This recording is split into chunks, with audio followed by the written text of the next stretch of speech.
everyone. So I'm here with Dece Casillas. Dece is a comedian and writer. Dece, did I get your name pronounced right? You nailed it, both of Okay. them. All right. So Good. Good. yeah, it's a trap on both sides, but you got Yeah. across. Yeah. No, okay. Good. I'm glad I got it. So how are you doing today? Doing well, man. How you doing?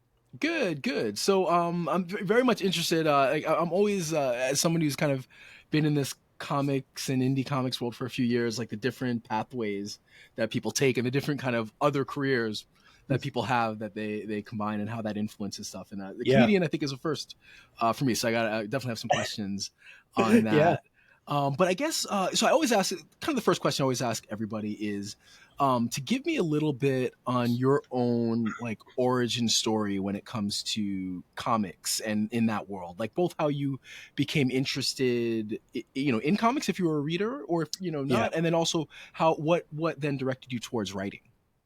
yeah. I mean, to the first part, as far as a fan, is I I don't know where I first discovered comics. It just seems like it's ubiquitous in my Yeah. life always. I don't remember a time, where I wasn't a fan of the medium.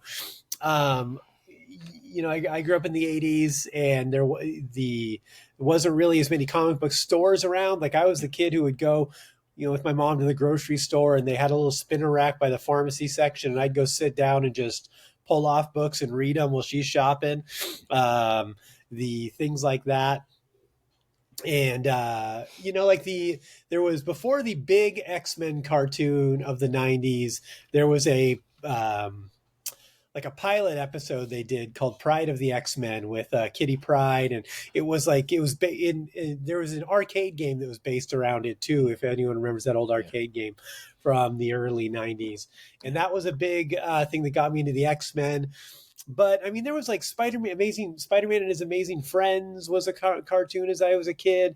And just, it was kind of on TV and around, and I was always such a enamored with the whole thing. Ninja Turtles, of course, the kid from Yeah. the '80s, and um, so it was always a love of mine. As far as writing, like I always was a writer. I mean, ever since I could put pen to paper, that's all I wanted to do with my life. I wanted to be a writer. I wanted to write, and have in a million different formats over the years. And I always wanted to write comic books. It just seemed like such an impossible feat. I lived in LA at the time growing up. The entire industry was in New York. That's obviously changed a lot over the last 20 plus years. But I mean, in all through the '80s and '90s, if you didn't live in New York, well, you probably weren't working in comic books, Yeah. it seemed like, or, you started there and got to move somewhere else because you were established. Um, so yeah, I mean, I always wanted to parlay my writing into comic books, and finally recently just took the dive and went for it. Cool. So what was that thing that pushed you over the edge? Like was it just that there was a story you couldn't get out of your head, or like what was the reason that you were like, you know what, I'm gonna put pen to paper and write a comic? Well, it's funny. This isn't the first comic book I've written. I say this and people think I'm kidding, but I have probably in the thousands of comic book scripts that I've Okay. written in Yeah. my lifetime. Literally thousands, whether it's characters that are, already exist, or characters, it started out that way and then became these characters that I was creating in these big universes and my own stories. But this one I published actually was a story I just started working on in the last couple of years. um, I had I moved from Washington to Texas, and because of that move, I had a little gap in my touring schedule of what, because I left kind of a big window for moving. I left a window for remodeling this house I bought and just kind of settling into the new state and environment. And with that, I also had, so I kind of was like, well, I've got this time. I go, maybe I, and go, I'm gonna finally do this. I wrote this script a couple years ago. Um, and I also kind of had some, the story gets long. I'll try not to Mhm. make it Yeah. too No. long, Mhm. but I kind of had some validation because I ended up working for working a convention booth in LA for Mario Nicieza, who is the brother of Fabian Nicieza, who is, famously wrote Deadpool when he was created, and he's written X-Men and yada, a million things. Big industry name. And his brother had a booth for his comic book company, and they needed volunteers. And I know Fabian, and Fabian was asking people, and I'm like, hey, I'm going to be in LA that weekend doing shows. Like, I'll volunteer at the convention during the day, do the shows at night. It'll be great. And I was in the midst of writing this book that became Kill Stan at the time. And I just thought, I'm like, yeah, it'll be good to hang around industry professionals. Maybe I can glean some knowledge, and,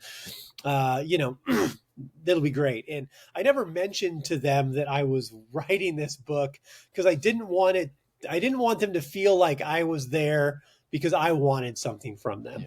Yeah. I just wanted to, if anything rubbed off, great. But I didn't want to be like, hey, I'm here to help you, but also, hey, here's my thing, help me.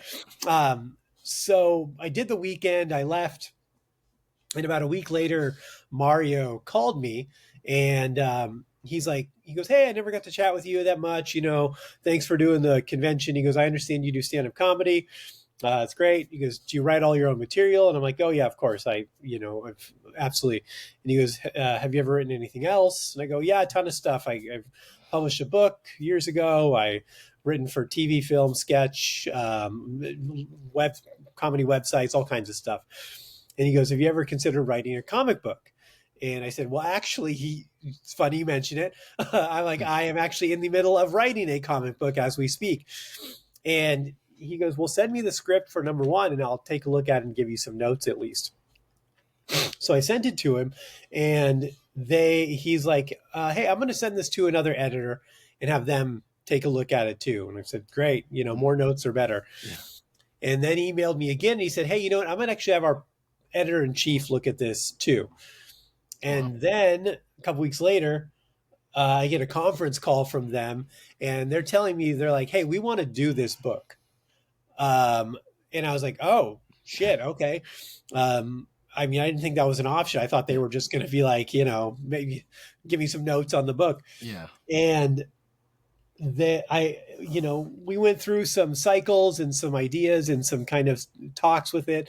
Eventually I didn't do the book with them. I decided to go out, I'll strike out on my own. There are just some things they wanted that I was pretty staunch on not changing. And after conversations, I'm kind of like, I gleaned some information. I'm like, I think I can do this on my own. Yeah. I'm like, I can do this. I can make this happen. I know some guys that own some small press companies. I got some advice from them, and I just went for it, Yeah. So that was kind of the validation of why this project was worth pursuing, because they were willing to do it. So I'm like, I got to be onto something here. So that's a interesting thing that you bring up. So like on the piece of like advocating for yourself, was it a creative decision, or was it more on the financial or logistics? Like, what was the, you don't no need to get into detail if you don't want to, but just I'm kind of interested in like what was the thing that made you decide, what kind of category was that thing that made you decide, you know what, no, I'm good, I can do it on my own. Yeah. I think a lot of people will be terrified to make that choice if they have any kind of publisher available to help them out. Yeah. It was a couple things. And this is, I say this story, and I always say, not that he'd ever listen, I'm sure, but like, no disrespect to Mario and Apex Comics, and they absolutely helped me. They're instrumental in making this happen. It wouldn't have happened without them giving me the confidence, and they believed in the story. And we still amicable. Like I still feel I could go to them now and we could do something. And maybe we will at some point, but the first thing is they were dead set on changing the name. Okay. And I was dead set on not changing the name. Yeah. And it seems small. Like they're like, it can't be Stan. It has to be, you can do Kill Sam, but it can't be Stan. And their concern was that Stan Lee has like a publishing company under his name. And they thought that they might get sued if we use the name Stan in a title. And I was like, yeah, I get his name Stan and stuff, but like you can't trademark a name. You can't not use Yeah. a name in a title. Um, and I'm going to be honest with you. Part of the reason I named it Stan was as an homage to Stan Lee, but also as a comic book fan, if I saw something called Kill Stan, my first thought that it would be, oh, Stan Lee, and it would make me think to look at it more. It was like a marketing gimmick, to be honest with Yeah. you. Um, and then there were a couple. They wanted me to use an artist that I wasn't that interested in using. Mhm. It was one of their house artists who was like a comic book name who's been around and done a lot of stuff. He did Captain America, Superman, and but his style was not what I wanted on this book. Mhm. But it's one of their guys that they used on a lot of their stuff, and I'm like, no, I want like a darker, grittier. I'm looking for something like, I'd rather have like Alex Mayleave on this book than Mhm. something, like a traditional comic book art. So,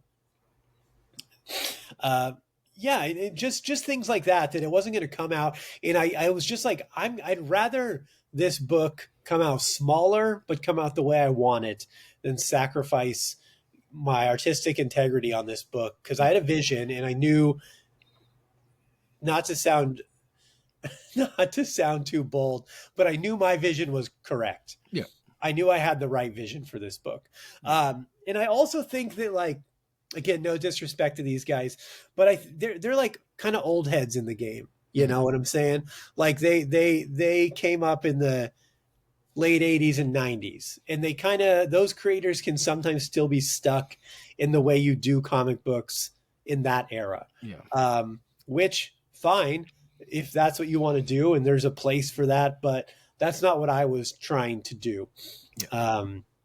So it kind of gave me the sense, and like I do stand-up comedy for a living. I've done a lot of independent projects. I know what it takes to bet on yourself and market yourself and find a lane. You got to create Yeah. your own lane and things like that. Yeah. And then, I had a conversation with a buddy of mine who owns a small press indie company and kind of picked his brain about a couple things. And then I was just like, okay, I'm just going to do this. Yeah.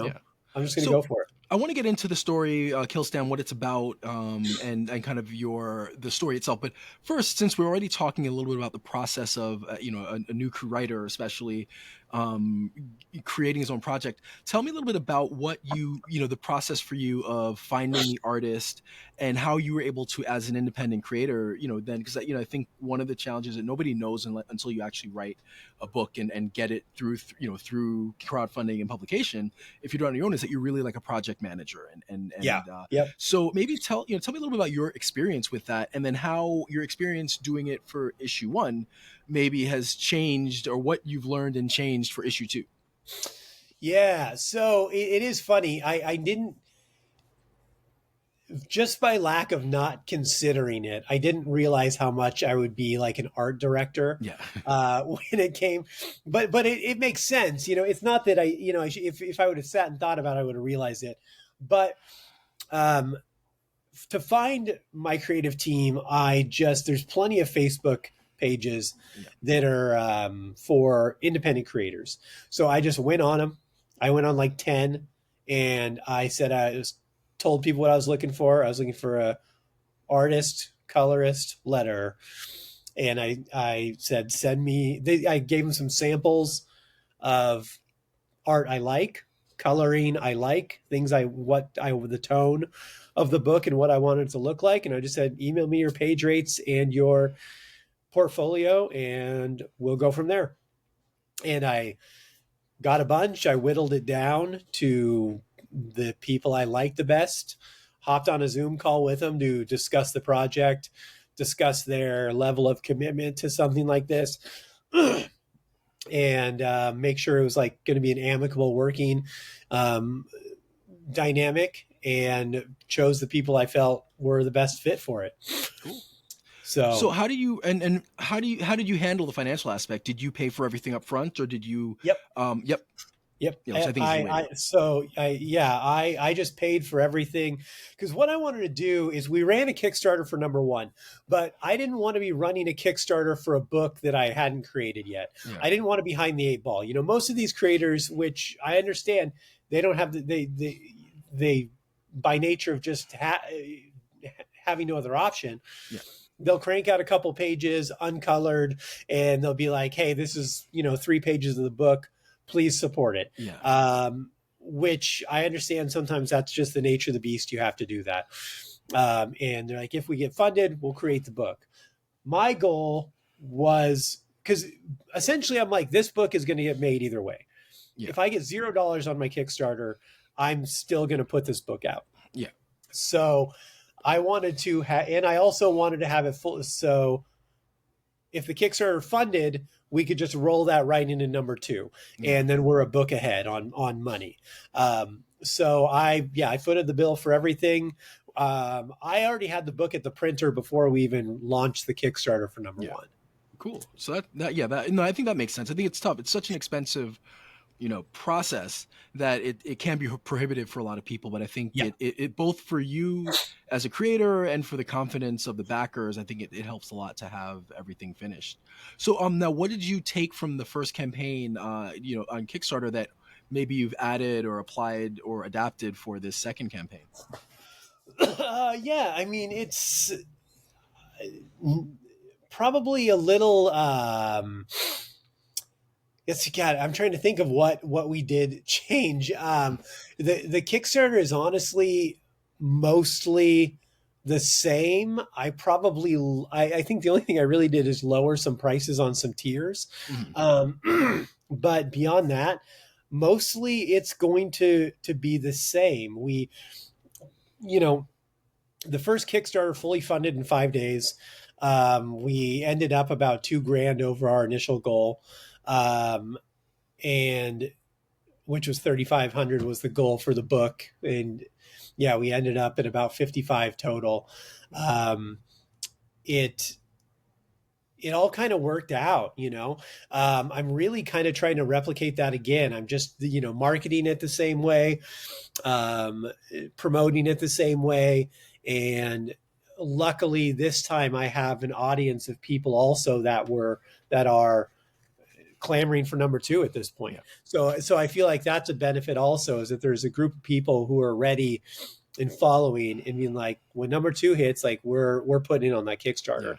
So, for the people that, there's friends and family that'll put in on the first one because, it's your vanity project that are going to slough off in the second or third. But I think that'll be picked up greatly by the people who are really dedicated to this book now. I think the one thing I changed, and this isn't really, I don't know if this is a change so much as an advantage, is I'm offering some pre-order sales to comic book shops that are carrying it through the Kickstarter. So that I found can be a good chunk of change that can dedicate directly to the Kickstarter to help. They're basically pre-ordering their books. Yeah. So now tell me about the book. Where is it? What inspired it? What's the story? And I guess give me a little bit about issue 1 and then what's coming up in issue 2. Yeah. So it's basically the premise is suicide by vigilantism. Mm-hmm. A guy wants to take his own life, so he decides to do it through vigilantism. So on its surface, it's kind of a neo-noir action thriller. But the reality is it's clever. It's kind of a kind of a lost leader. It's really not. It's what it is a character piece about loss and trauma and the crazy things we do when we feel like we have nothing left to live for. Okay, that's interesting. And now, how many pages was the first book? 28. Okay, and what about the second? I think 30. Got it. So they float. It's a 10-issue series. I think the lowest page count's 24, and the highest page count I think is 30. Yeah, that was my next question. So you have it planned out for 10 issues. Yeah, I guess I should say 32, but 30 pages of content, I mean. Yeah. Yeah, it's a 10 issue series. And I didn't want to restrict myself to a certain page count. I was trying to do Yeah. like, typical comic book now is 22 pages. But I kept finding things going a little over and trying to edit. Yeah. And then I'm like, what the hell am I doing? I'm like, Yeah. I'm paying for this. Yeah, Like, exactly. why would I sacrifice a couple pages of like legitimate content and making the story the best I can Yeah. to hit uh, just a generic page count, Yeah. like a nebulous page count that's Oh, industry standard. sorry about that. I always forget I have a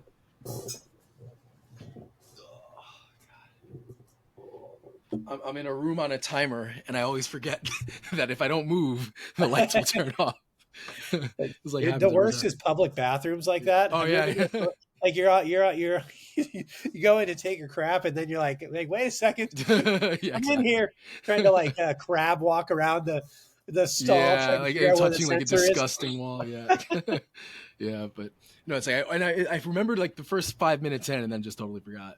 But so now tell me, it's like, is there a lot of comedy or humor incorporated into the story, or is this something that does not kind of carry that aspect of you? I mean, I wouldn't say it. I wouldn't call it comedy. I would say there might be, and this is maybe a weird like splitting hairs as the writer and then the Mhm. comedian in me. I would say it's not comedy, but there is humor in it, if that Yeah, makes sense.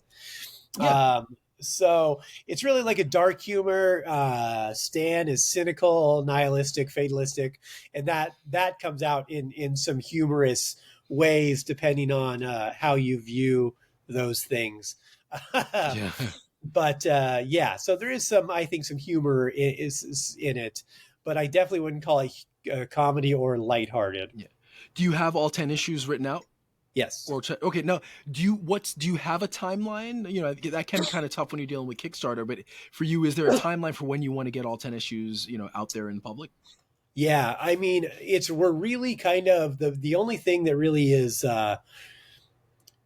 we're just kind of beholden to time to create comics, which for my artist it takes a couple months to do one issue.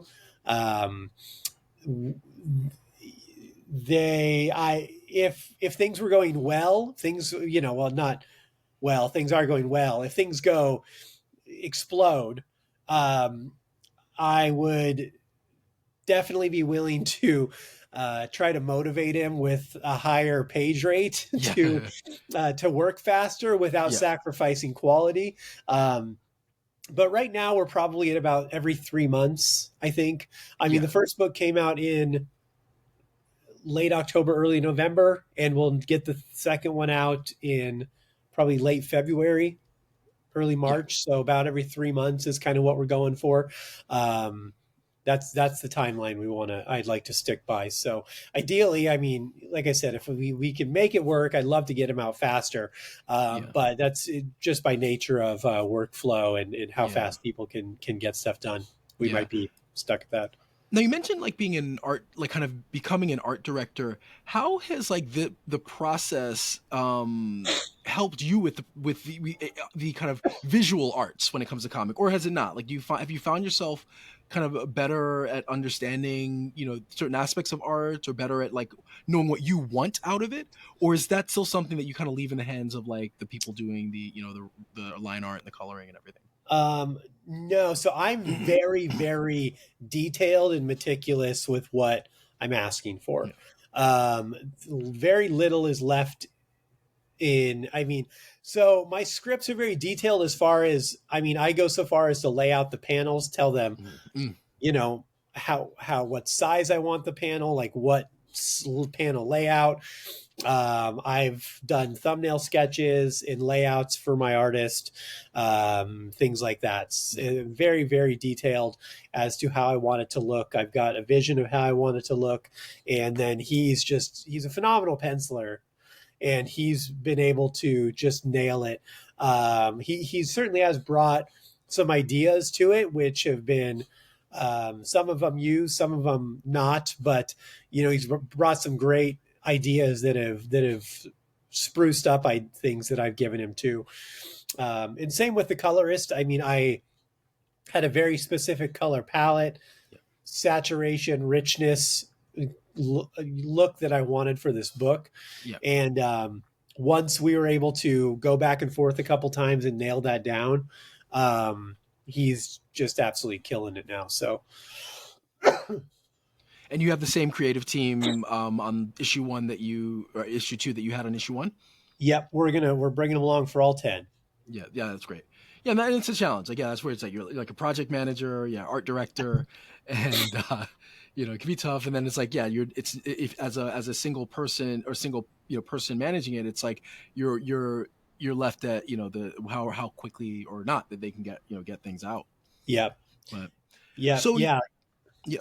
Now tell me a little bit so you mentioned like that you're a prolific writer. How did you learn to write comic scripts, and how do you find that? Because I think that's another thing that a lot of people don't understand is how much different writing a comic script is than writing almost anything, writing prose, writing a TV script, writing whatever it is. So if you could tell people a little bit about that about writing, like what got you into writing comic scripts, and then how is that different from everything else, especially as a Yeah. prolific writer. Sorry, one second. I'm going to grab something real quick here.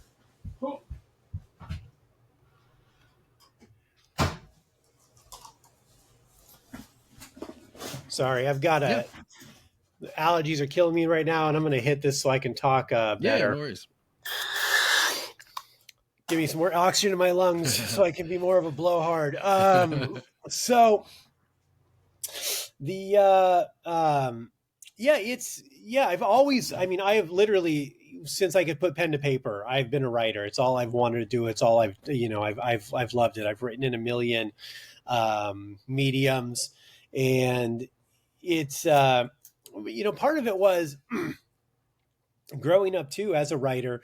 I always was challenging myself to write new things, to write in new points of view, write from points of view that were maybe more foreign to me, that kind of pushed me to study that point of view, consider what those characters would act like, say, etc. A new narrative approach, less traditional narrative approaches, things like that, to really push myself, and also just overall themes and styles and genres, because I didn't want to be, it's like, it's like a James Patterson book. It's like if you read one, you read them all, right? Yeah. It's like let me guess, who's the guy that wrote the Pelican Brief? It's like what's his name? It's like, yeah, he just every book he writes is just about lawyer stuff and Yeah. courtroom stuff. It's like, that's fine, but also, yeah, it seems like they tend to write themselves eventually, Yeah.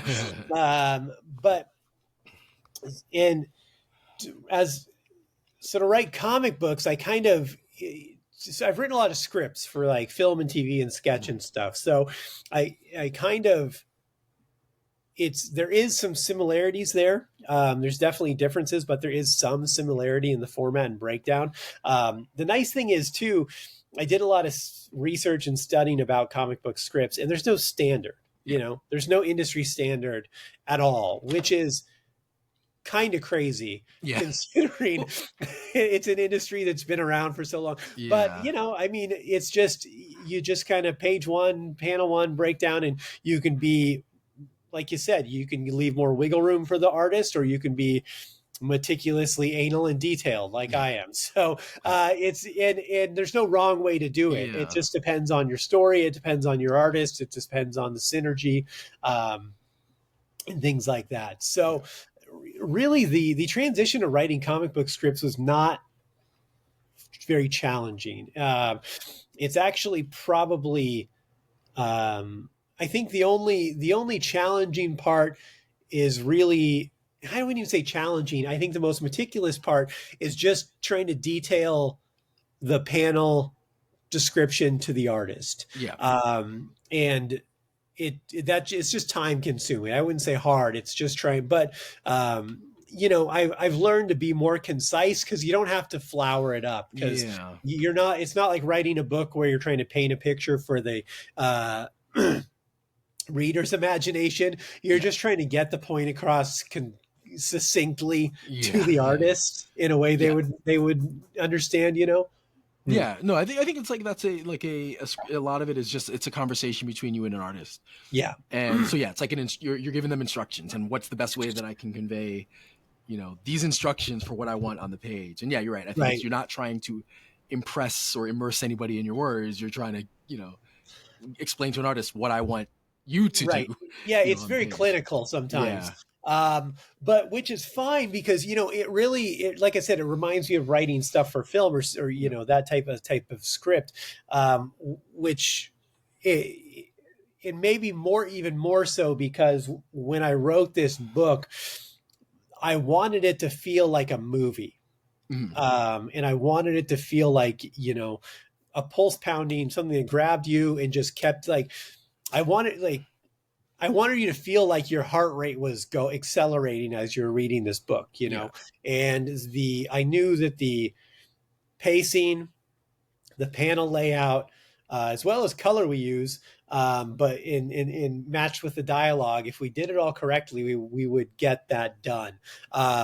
So I think I brought a lot of that idea of the filmmaking and film scripts into this. yeah. So tell me a little bit about the comedy. Like how did you get into that as a career? And to me, like of all the things, especially like creatively, I feel like comedy and specifically stand up would be the most terrifying thing in the world to do. So yeah, tell me a little bit about that. Well, you gotta have feelings and emotions to be terrified. I am a Yeah. robot and dead inside. So those, yeah. I mean, I've been doing comedy for almost 17 years now. So it's doing a long time. I just got into it. I started doing open mics when I lived in Long Beach, where I'm from, in like 2006, 2007, Yeah. probably something like that, and just never really stopped. So it kind of the career went a lot of directions, because I started in stand up, and then I moved to doing more writing and sketch and things like that for a while, and doing some stand up. But then around 2011, something like that, I went back into doing stand up again real hard. Mhm. So, but I took a couple years off where it was kind of not my main comedy form. Yeah. So what Yeah. and is that how what's the life of like a stand-up comic like? Like is it are you do you perform daily? Is it weekly? Like how do you manage that and make kind of making a career out of it? Well, first of all, it's sad. A lot of Motel Sixes, and Yeah. seeing how many dollar store muffins you can fit into your bag from the hotel lobby. But it's yeah. I mean, right now I've been taking a break from doing it as much, trying to focus on the comic book. My goal Mhm. was to take 6 months at least and dedicate myself to the comic book, Yeah. writing, producing, doing conventions, traveling and doing conventions, going to comic book shops, promoting, etc. And not to say that I haven't been doing comedy at all. I still do it. I'm doing um, probably an average of one or two shows a week still, Mhm. but that and I shouldn't say shows, even I'll just go do spots at places around town. I'll pop in and do like a 20-minute set here or there, and then some actual shows. But I scaled back, to try to really make a go at the comic book and give it its due. I didn't Yeah. want to half-ass it and be like, I'm kind of doing it, kind of this. I wanted to basically be able to have almost full attention on it, and not be touring all the time. Because I mean, God, 2 years ago I did, I think, 189 dates on the road. Okay. I mean, Yeah. that's a lot of travel, a lot of road Yeah. time. So I wanted to scale that back and work on the comic. And then ideally what I'm working on is getting to booking my comedy tour with my comic book convention tour. So Hmm. I can, I'll be like, okay, I'm going to go to Baltimore and I'm going to do this convention.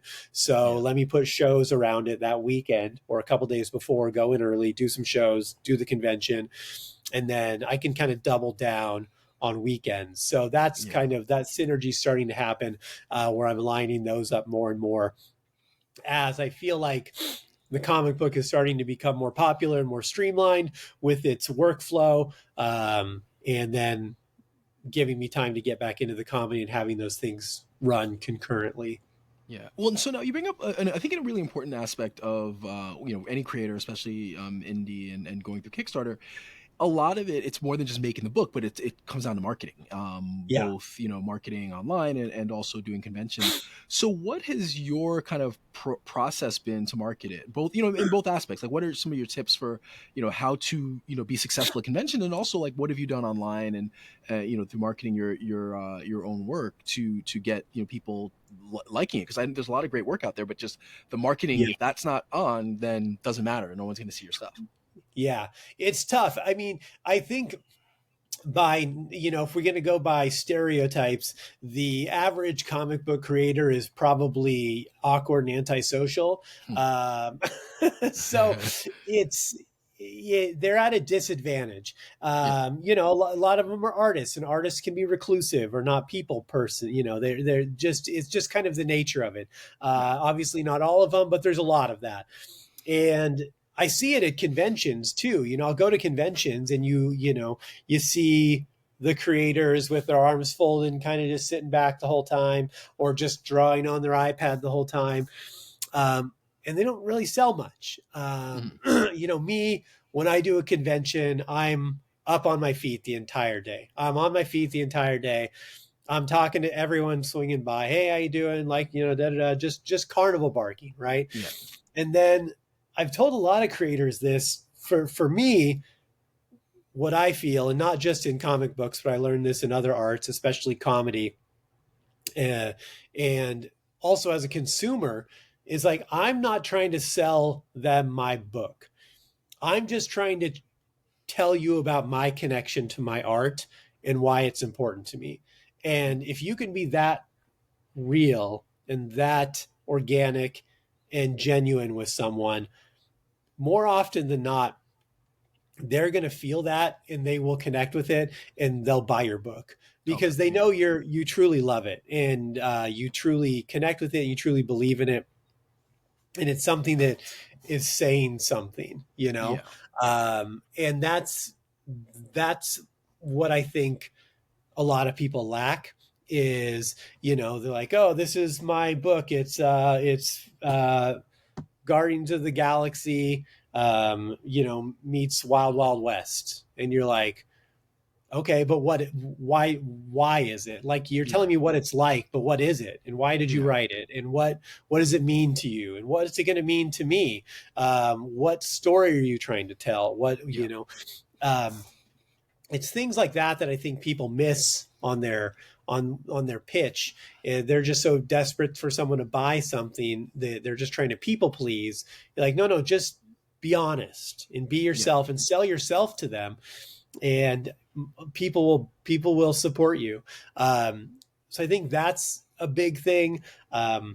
Being proactive and going out and hitting comic book shops, Yeah. showing your book to people, trying to get it in stores.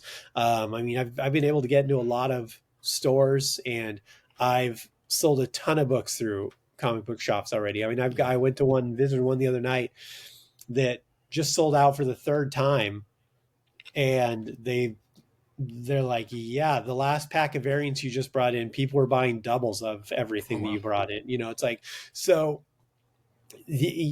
but you have to go do that. You have to go Yeah. talk to the owner, and you have to be willing to show them your Yeah. book, and invest in it. Maybe you have to leave them a book that costs you money, but hey, if you leave them $3, but you might make hundreds off them Yeah. if for that investment.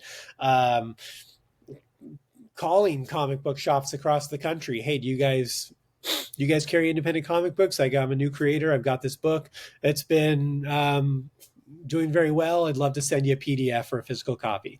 And then there's a lot of Facebook groups, a lot of comic book groups for creators, for fans, podcasts, great podcasts like this you can get on and talk to people. I mean, all that you got to do. I mean, I'm doing like a podcast a day right now for the Yeah. next probably 45 days Yeah. Yeah. to promote it. So Yeah, but you know that's what you have to do, right? And I think it's you have to be good at marketing, which I'm sure as a stand-up, like you know, like you have that in you that I think a lot of people, you know, myself included, I have a hard time selling myself, yeah, and that's a, you know, that's a big thing that I think a lot of people need in order to really, you know, get again, because yeah, it's like you have the best thing in the world, but if you're not selling it, then it doesn't matter. yeah, Nobody, you know, knows. yeah. And like I said, it's not even selling the product; it's selling you and why you Yeah, wrote it and what it's for. Because I mean, you know, people ask me what the book's about, and I'm like, you know, you're going to look at it and be like, oh, it's an action thing. And I'm like, yeah, but